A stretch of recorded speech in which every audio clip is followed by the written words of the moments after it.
বাজার থেকে আনা কড়াইশুঁটির ছোকলাগুলো আমরা প্রায় সময় ফেলে দিই, কিন্তু সেটা দিয়েও যে একটা সুন্দর রেসিপি বানানো যায় সেটা আমরা অনেকে জানিই না। তাই আজ আমি দেখাবো কিভাবে এই ছোকলাগুলোকে ফেলে না দিয়ে একটা সুন্দর জিনিস বানানো যায়। তার জন্য প্রথমে আমি কড়াইশুঁটির ছোকলা থেকে এইভাবে, ঠিক যেভাবে ভিডিওতে আমি দেখাচ্ছি, এইভাবে উপরের আস্তরণটাকে ফেলে নেব। এইভাবে উপরের আস্তরণটা কিন্তু ফেলে অবশ্যই নিতে হবে, না হলে কিন্তু একদমই খেতে ভালো লাগবে না। বাটার পরে দেখব তার মধ্যে আঁশ রয়ে গেছে। এরপর খুব ভালো করে ধুয়ে মিক্সিতে দিয়ে নেব কিছু রসুনের কোয়া আর কয়েকটা কাঁচা লঙ্কা।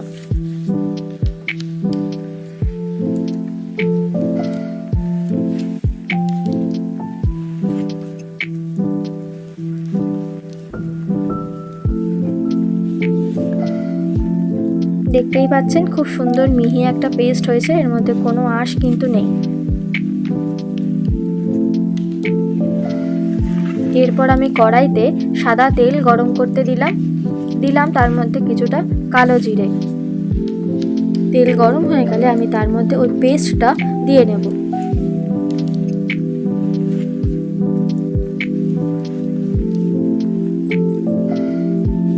এরপর খুব ভালোভাবে নাড়াচাড়া করতে হবে। তারপর এর মধ্যে স্বাদমতো নুন দিয়ে আরেকটু ভালো করে নাড়াচাড়া করে শুকনো করে নিলে কিন্তু ব্যাস রেডি হয়ে গেল আমাদের কড়াইশুঁটির ছোকলা বাটা। এটা কিন্তু গরম ভাতের সঙ্গে খেতে অসাধারণ লাগে, সবাই অবশ্যই একবার ট্রাই করে দেখবেন।